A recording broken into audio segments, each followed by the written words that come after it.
probably like a freak accident, which caught him, and they found like a shadow in his MRI scan, and that's dangerous, you know. So I thought it was smart for the UFC to pull him, because you know you go in there and get a shot to the brain and end up being worse. So it'd be pretty unusual though, from your experience, to have a guy throwing a knockout punch at someone who's fighting a week later. Right? Well, I don't think it was a knockout punch. I've been hearing it was like a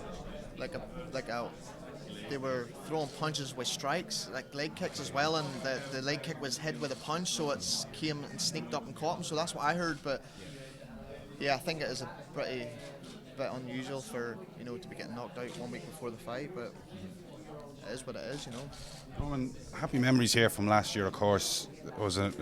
You were a part of that great kind of Irish homecoming.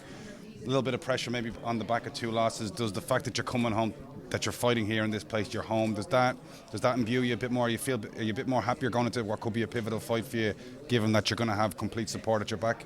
I don't feel like I have no pressure at all, to be honest. I don't feel like if I lose here, that you know I'm going to be cut. Like, the possibility's there, but I'm not saying it's going to happen. So I don't really care. I'm just going in to fight, and that's it. So he keeps saying this.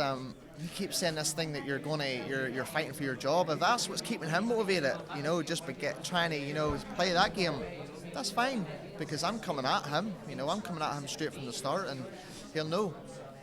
But yeah, it's good to be fighting in Dublin. The atmosphere is something special. Just in terms of what happened with the Reebok stuff, I'm sure you've heard it most times over. As a guy, you know, from the north, but obviously, you know, home away from home here. What were your thoughts on that, or did it even bother you at all? To be honest, I was getting all these retweets and tweets about this T-shirt, and so I saw the T-shirt and I was like, "What the fuck does this mean?" I just never clicked on. Like, I don't know where my brain, unless I'm cutting weight, my head's up my ass, but I never really clicked on. So I just says to myself, "Fuck that." You know, I actually says to my coach Rodney, "What's this mean?" And it was like the Northern Ireland bit was out of it, and I just kind of laughed. You know, that was what I thought straight away, But you know, I really don't care. I'm just focused on the fight. That's, you know, I'm not trying to get distracted by anything else. Even like the whole Dustin Poirier thing happening, I'm still not getting distracted by the fight that I've got here on Saturday night, and that's the only thing I'm focused on. Hello. How's it going?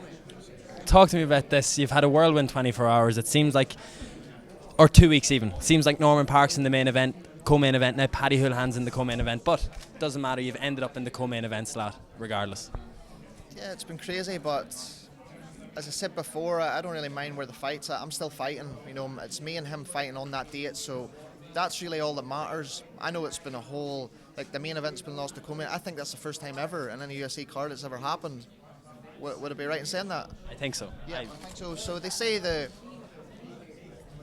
turned it to be that bad, so it'll probably end up being so good after Saturday night, you know, so we'll see what happens. I guarantee we'll probably have this chat after the fight, and you'll be saying, "Whoa, that was a great show." Every fight's been finished, and the show was finished in an hour or so. I think you're going to relish this fight. Reza is a guy that seems like he's going to walk it down. He's going to want to put it up to you. Your other opponents may be a little bit timid, hasn't brought out the Norman Parke that we saw in the domestic circuit, finishing guys for so long. Yeah, I feel like this is this is a good matchup. You know, the last few matchups has been pretty tough. Not really great performances, but I know I'm better than that. That's what matters. I know I'm better. My team knows I'm better. My coaches know I'm better than that. So I come into this fight full of confidence. You know, I don't really see a problem where he gives me, to be honest. So I feel like I'm a better striker than him. You know, he says about wrestling and his grappling. You know, I train with some of the best grapplers in the world. I wrestle with some of the best wrestlers in the world. I'm very hard to hold down and keep down. So I don't think his wrestling will be any problem to me. I think it could be a striking battle. I actually think you would have relished the fact, had you have got the Poirier fight, not for the exposure, but for all of the abuse that Reza has given you over the last couple of weeks, to leave him without an opponent on 3 days' notice, I think would have made your day, made your week. No, it's, you know, my coach Ronnie, we had a joke there when we were up in the sauna. He's like, sure you can just bring Reza in, set him on the other side of the cage and just beat Special guest ref. Special guest referee, yeah, we could have a free-for-all or something, but he could take his little, man bag and take it back to Sweden. So he could have, and I could have said I'll see you at a later date, but we're still on, and that's all that matters. And then finally, one thing, I think the profile of this fight, where it is, it's now co-main event.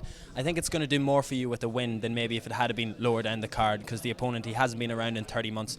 Do you think high profile finish, co-main event, getting ready, the crowd are already at their peak, this is going to work out best for your next fight? Yeah, I feel it's a good, there's a lot of tension here. As I said before in the last interview, there's, he's coming off their long layoff, a lot of personal issues. I'm coming back, a couple of split decision losses, so there's a lot at stake. You play the game that, he could be getting caught, this guy's coming, does he deserve to be here? Does the thief deserve to be here? But we'll see. So I believe that there's a lot at stake in this fight here if you're to look at it from that point of view. Thank you.